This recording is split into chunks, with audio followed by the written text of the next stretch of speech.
Hello बच्चों, welcome to my channel. बेटा आज हम करेंगे बिजनेस ऑर्गेनाइजेशन का पार्ट 2। हमने पिछली वीडियो में किया था सोल प्रोप्राइटरशिप क्या होता है, ठीक है, उसकी क्या क्या लिमिटेशंस थी, मेरिट्स थी, वो आप सबने पढ़ ली हैं। अगर आपने नहीं देखी है वो वीडियो तो प्लीज एक बार उस वीडियो को आप जरूर देखिएगा। आज हम पार्ट 2 करने वाले हैं फॉर्म्स ऑफ बिजनेस ऑर्गेनाइजेशन का। जो नेक्स्ट टॉपिक है वो है आपका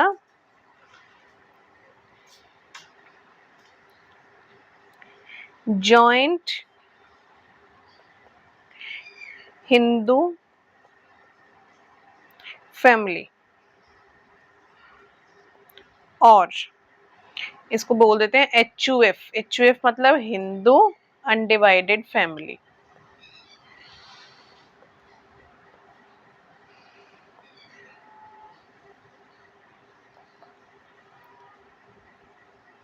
बेटा ये ऐसा ऑर्गेनाइजेशन का फॉर्म है जो सिर्फ इंडिया में ही मिलता है। इंडिया में कैसे मिलेगा? क्योंकि ये ओल्डेस्ट फॉर्म है। तो आप क्या लिखेंगे? It is a oldest form of business.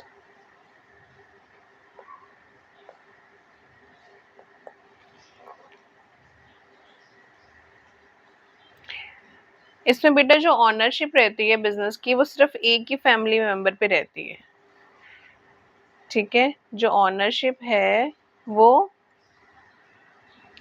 Single person ही चलाता है, और ये किसके अंडर जो है चलता है वो है Hindu law, under govern by a Hindu law.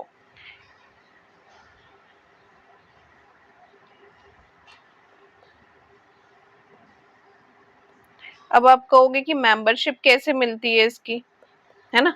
तो मेंबरशिप कैसे होगी? इसमें मेंबर बनने के लिए आपको किसी कांटेक्ट की जरूरत नहीं होती।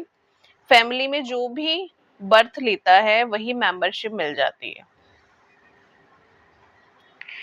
ठीक है। मेंबरशिप कैसे मिलेगी? जैसे ही फैमिली में बर्थ होगा, वेदर अ गर्ल चाइल्ड और अ मेल चाइल्ड, तो वो क्या रहेंगे, उसके मेंबरशिप हो जाएगी। इसमें जो 3 सक्सेसिव जनरेशंस हैं वो एक साथ मेंबर हो सकती हैं। 3 सक्सेसिव जनरेशंस एक साथ मेंबर्स हो सकते हैं, ठीक है। सबसे पहले मैंने यहाँ पे हिंदू फैमिली में क्या पढ़ा कि ये हिंदू अनडिवाइडेड फैमिली है, ये ओल्डेस्ट फॉर्म है बिजनेस का इंडिया में। इसमें जो है ओनरशिप सिंगल पर्सन के पास रहती है और govern by the Hindu law. और मेंबरशिप कैसे हो सकती है? ज़रूरी नहीं है कि मेंबरशिप आपको कांटेक्ट करना पड़ेगा, ठीक है। बर्थ जैसे ही होता है फैमिली में तो वो फैमिली का मेंबर बन जाता है, और ये इसमें आप क्या कर सकते हो, 3 सक्सेसिव जनरेशंस एक साथ काम कर सकती हैं। फिर मैं आपको 2 अलग टर्म्स बताती हूँ। जो 2 लीगल टर्म्स हैं वो समझनी बहुत ज़रूरी है। मैंने यहाँ पे एक पैराग्राफ के फॉर्म में नहीं करवाया है आपको, मैं आपको सिंपल सिंपल टर्म्स में करवाऊंगी जिससे आपको इजीली समझ में आ जाए, भारी भरकम स्टोरीज नहीं, ठीक है। बुक्स में तो आप रीड कर ही लेंगे, लेकिन मैटर क्या रहता है कि समझना ज़रूरी है। तो फर्स्ट इज कर्ता एंड सेकंड इज को parceners.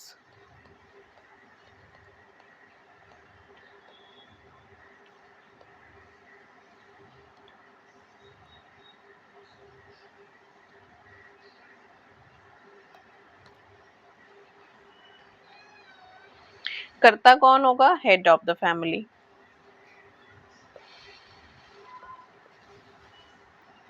Head of the family को क्या कहते हैं? कर्ता। पूरा business head of the family control करते हैं।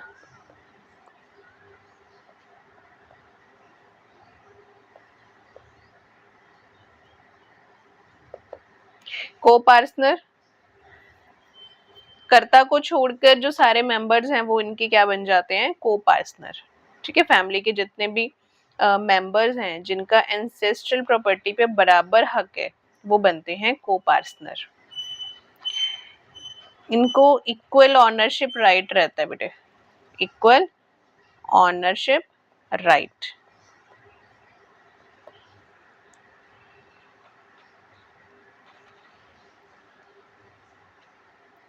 फिर हम करते हैं जेंडर इक्वालिटी कैसे रहेगी, है ना। जेंडर इक्वालिटी का भी सोच लेते हैं कि जेंडर इक्वालिटी क्या होगी।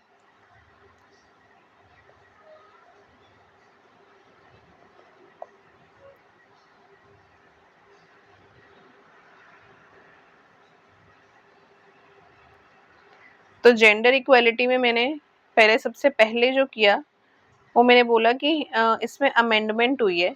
अमेंडमेंट कौन से एक्ट के अंडर हुई है? एक्ट 2025। इसमें क्या होता था, सिर्फ बॉयज को राइट होता था कि वो मेंबर बन सकते हैं, लेकिन अब डॉटर को भी को पार्टनर बनने का राइट है। को पार्टनर हमने पढ़ा है कि ऊपर जितने भी बाकी मेंबर है सबको इक्वल ऑनरशिप का राइट है, वेदर बॉयज और गर्ल्स।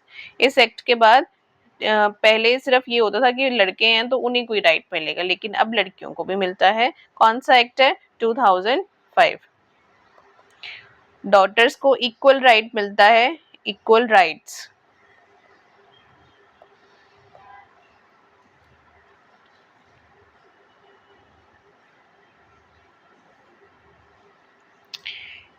क्लियर है? फैमिली का जो भी सबसे बड़ा एल्डेस्ट मेंबर होगा, चाहे वो मेल है और फीमेल है, वो कर्ता बन सकता है। Married daughter is also a member of that property. ठीक है, इक्वल राइट रहता है मैरिड डॉटर्स का भी।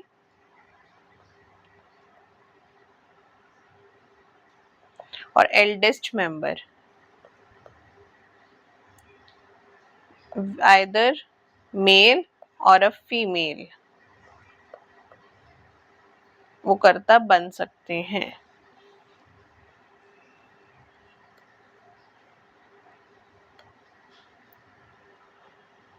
नेक्स्ट है हमारे पास फीचर्स।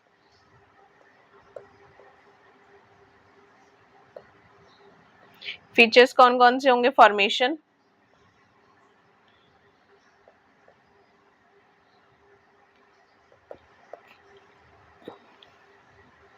फॉर्मेशन में ये टर्म रहती है कि कम से कम 2 मेंबर होने चाहिए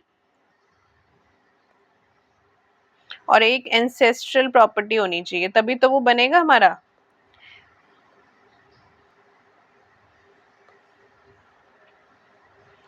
ठीक है, 2 मेंबर होने चाहिए और एक हमारे पास एंसेस्ट्रल प्रॉपर्टी होनी चाहिए।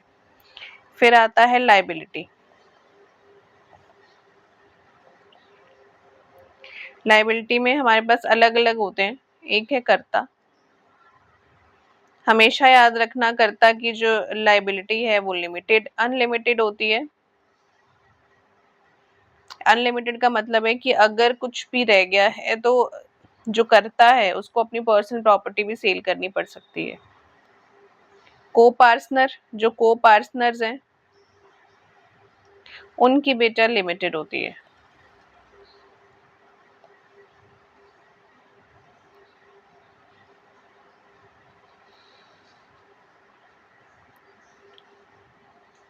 इसमें वो अपनी पर्सनल प्रॉपर्टी सेल कर सकते हैं, इसमें ऐसा नहीं है। सिर्फ उनका शेयर जहां तक है उतना ही वो पे करेंगे। उसके ऐसा नहीं होगा कि अगर लॉस हो गया तो वो अपनी प्रॉपर्टी को ही सेल कर देंगे। ठीक है। कंट्रोल, पूरा जो डिसीजन है, डिसीजन मेकिंग पावर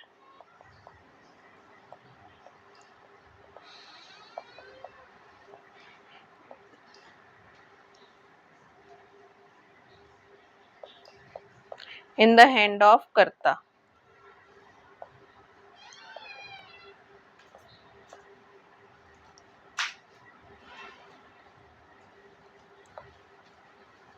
नेक्स्ट है आपके पास, यहाँ पे करा देती हूँ मैं आपको फोर्थ। ठीक है, कॉन्टिन्यूटी।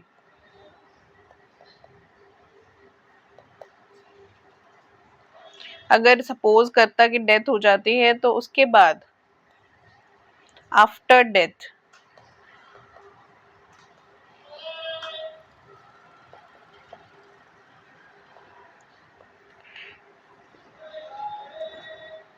जो कर्ता होगा वो फैमिली का एल्डेस्ट मेंबर होगा।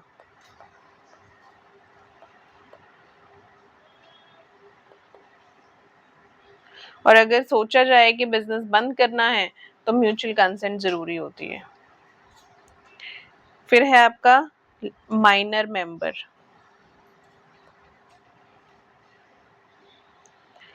माइनर मेंबर्स में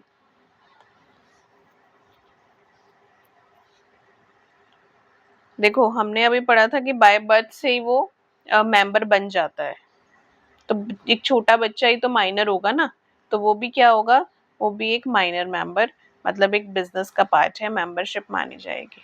ठीक है, क्लियर है? नेक्स्ट कर लेते हैं, फिर एक बार रिकैप कर लेंगे सारा। मेरिट्स, एडवांटेजेस या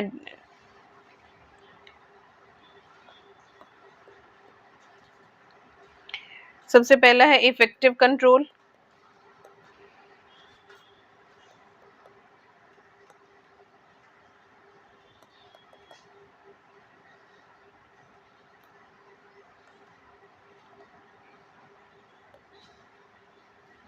इफेक्टिव कंट्रोल में क्या है, कर्ता के पास एब्सोल्यूट पावर होती है, जिससे आपस के जो कॉन्फ्लिक्ट्स हैं वो खत्म हो जाते हैं और डिसीजन जो है प्रॉम्प्ट एंड फ्लेक्सिबल हो जाता है। होता है ना कि अगर फैमिली में अगर आपस में कॉन्फ्लिक्ट हो रहे हैं तो जो हमारे दादाजी होते हैं, हमारे नाना जी होते हैं, वो उन कॉन्फ्लिक्ट्स को सॉर्ट आउट करते हैं। या फिर प्रॉपर्टी के पीछे, अगर घर में दो बेटे हैं तो वो क्या कर रहे हैं, प्रॉपर्टी के पीछे लड़ रहे हैं कि मेरा हिस्सा है, मेरा हिस्सा है। तो जो कर्ता होते हैं फैमिली के, हेड ऑफ द मेंबर, वो क्या करते हैं, उनको उनके या तो कॉन्फ्लिक्ट को सॉर्ट आउट हो जाता है या फिर उनको डिवाइड करके उनकी प्रॉपर्टी दे दी जाती है। Continued business existence.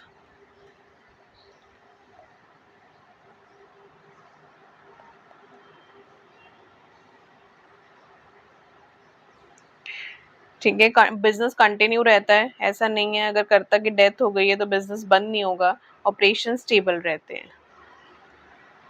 Limited liability of members.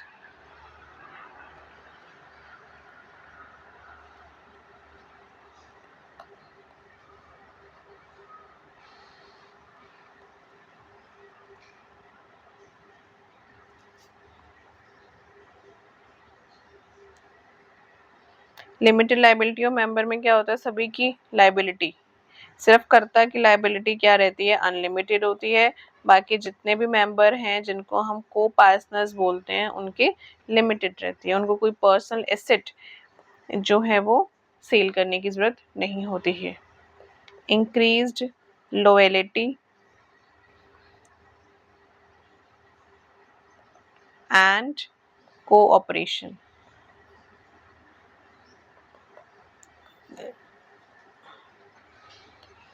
पूरा पूरा कोऑपरेशन रहता है और लॉयल्टी इंक्रीज रहती है, क्योंकि एक ही परिवार के लोग हैं तो इससे बिजनेस ग्रोथ होगी, तो सभी पूरे के पूरे वो बिजनेस को प्राइड फील होता है, गर्व होता है, तो आपस में लॉयल्टी बनी रहती है। लिमिटेशंस।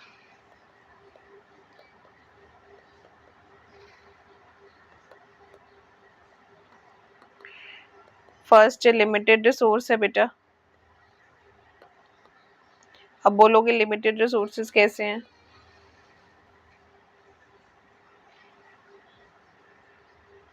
अब देखो, ये सिर्फ क्या है, एंसेस्ट्रल प्रॉपर्टी के ऊपर डिपेंड है, डिपेंड ऑन एंसेस्ट्रल प्रॉपर्टी। तो हम बाहर से कोई भी कैपिटल लेना मुश्किल हो जाता है।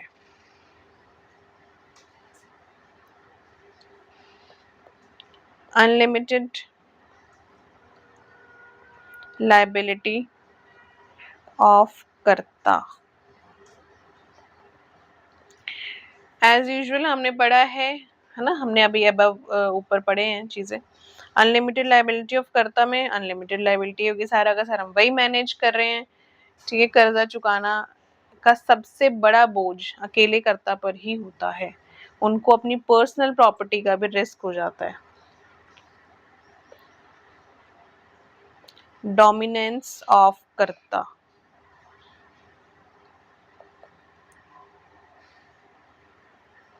कभी कभी क्या होता है ना कि जो कर्ता होते हैं वो सिर्फ अपने वो फैसले सारे खुद ही लेते हैं, और अगर आगे से आगे जनरेशन आ रही है तो उनको वो उनके फैसले पसंद भी नहीं आते हैं, तो फिर कॉन्फ्लिक्ट्स रहते हैं फैमिली में, है ना।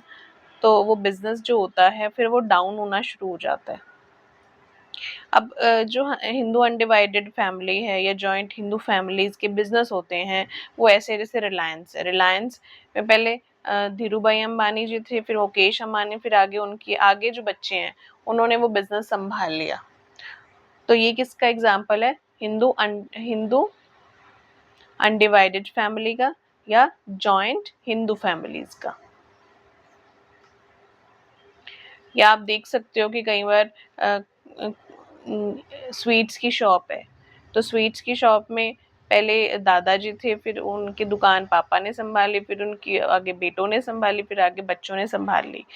तो ये सारी चीजें हिंदू अनडिवाइडेड फैमिली और जॉइंट हिंदू फैमिलीज में आ जाता है। तो ये किसका पॉइंट है? डोमिनेंस ऑफ कर्ता। Limited managerial skills. अब बेटा लिमिटेड मैनेजरियल स्किल रहेगी, क्यों रहेगी, कौन बता सकता है? अब करता है वो हर फील्ड में एक्सपर्ट तो हो नहीं सकते, कभी कभी ऐसा होता है कि उनकी जो डिसीजंस हैं वो बिजनेस को लॉस भी लेकर जा सकते हैं। तो यहाँ पर जो मैनेजरियल स्किल्स है वो लिमिटेड है, क्योंकि हम लोग क्या कर रहे हैं, सिर्फ अपने ही परिवार वाले बिजनेस को आगे बढ़ा रहे हैं। ये कर्ता के जो डिसीजंस हैं वो कभी कभी लॉस में लेके जा सकते हैं। लेकिन लास्ट अगर हम अब देखते हैं तो जो हिंदू अनडिवाइडेड फैमिली HUF जो हैं वो धीरे धीरे कम होते जा रहे हैं। क्यों हो रहे हैं? क्योंकि न्यूक्लियर फैमिलीज ज़्यादा हो गई हैं और जॉइंट फैमिलीज कम हो गई हैं। जिनके जॉइंट बिजनेस भी थे वो भी सेपरेशन हो गया उन लोगों का भी, ठीक है। अब आप अगर कहते, दोबारा से मैं एक बार समझा देती हूँ कि आपको कि हमने क्या क्या पढ़ा है।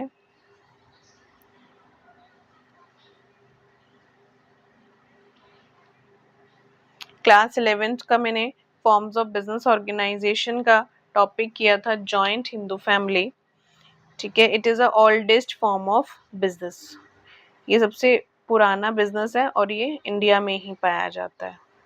इसके जो मेंबरशिप हैं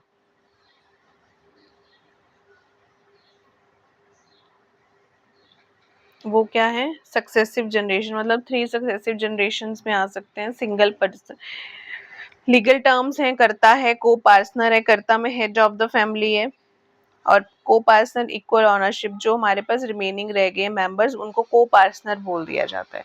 जेंडर इक्वालिटी है, बॉयज एंड डॉटर्स का ऐसा कुछ नहीं है कि बॉयज को ही राइट है, बिकॉज एक अमेंडमेंट आया था 2005 जिसमें ये बोल दिया गया था कि गर्ल्स डॉटर्स की भी उतना ही राइट है जितना बॉयज का, इक्वल राइट है। चाहे मैरिड डॉटर्स हैं उनका भी राइट है।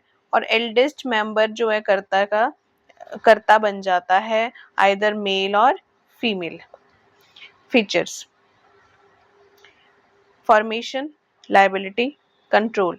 फॉर्मेशन में 2 मेंबर होंगे या एंसेस्ट्रल प्रॉपर्टी होगी। फिर लायबिलिटी, कर्ता की अनलिमिटेड होती है, को पार्टनर्स की अनलिमिटेड होती है। कंट्रोल, डिसीजन मेकिंग पावर किसके हैंड्स में होता है? इन द हैंड्स ऑफ कर्ता, तो कंट्रोल रहेगा। कंटिन्यूटी है, कंटिन्यूटी में क्या होगा? अगर कर्ता की डेथ हो जाती है तो उसके जो फैमिली का नेक्स्ट एल्डेस्ट मेंबर है बेटा, वो उनके बिजनेस को चलाता है और वो कर्ता बन जाता है। माइनर मेंबर तो रहेंगे ही रहेंगे, क्योंकि हमने अभी पढ़ा कि बर्थ से ही मेंबरशिप मिल जाती है, तो वो माइनर मेंबर होते हैं। Merits and advantages. मेरिट्स में इफेक्टिव कंट्रोल है, प्रॉम्प्ट एंड फ्लेक्सिबल है। कुछ डिसीजंस ऐसे होते हैं जो कर्ता लेते हैं, तो वो क्या रहते हैं, फ्लेक्सिबल और प्रॉम्प्ट रहते हैं। Continued business existence. बिजनेस की जो एग्जिस्टेंस है वो चलती रहती है, business goes on for ever. Death का कोई मतलब, डेथ हो गई है तो आगे उनके जो अदर मेंबर्स हैं उनको रिस्पॉन्सिबिलिटी मिल जाती है। लिमिटेड लाइबिलिटी ऑफ मेंबर्स, कर्ता की अनलिमिटेड है बेटा, और को पार्टनर्स की लिमिटेड होती है। Increase loyalty. लॉयलिटी कैसे इंक्रीज है, क्योंकि अगर एक बिजनेस है, ठीक है, वो ग्रो कर रहा है, तो पूरा जो जॉइंट बिजनेस है वो भी तो ग्रो करेगा। तो इससे क्या रहता है, एक दूसरे की लॉयलिटी बढ़ती है। लिमिटेशंस। लिमिटेड रिसोर्सेज हैं, सिर्फ हम एंसेस्ट्रल प्रॉपर्टी के ऊपर डिपेंड करते हैं। कैपिटल अगर हमें बाहर से लेनी है तो थोड़ा मुश्किल हो जाता है उसको लेना। अनलिमिटेड लाइबिलिटी ऑफ कर्ता।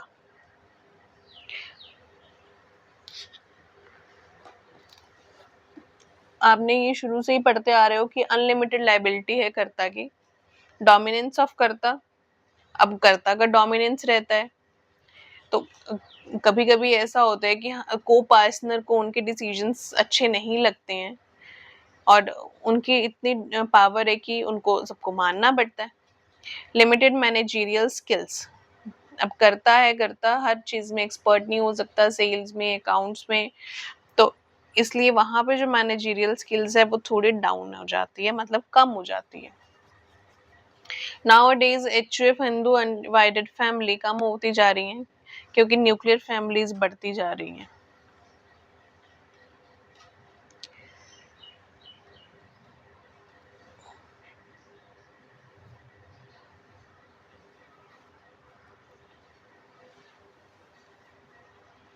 तो आज हमने सीखा कि जॉइंट हिंदू बिजनेस क्या है। ये एक ऐसा बिजनेस है बेटा, एक ऐसा सिस्टम है जो फैमिली वैल्यूज और बिजनेस को एक साथ जोड़ता है। ठीक है, आप ध्यान रखना कि कर्ता की लायबिलिटी अनलिमिटेड होती है, बाकी सबकी लिमिटेड होती है।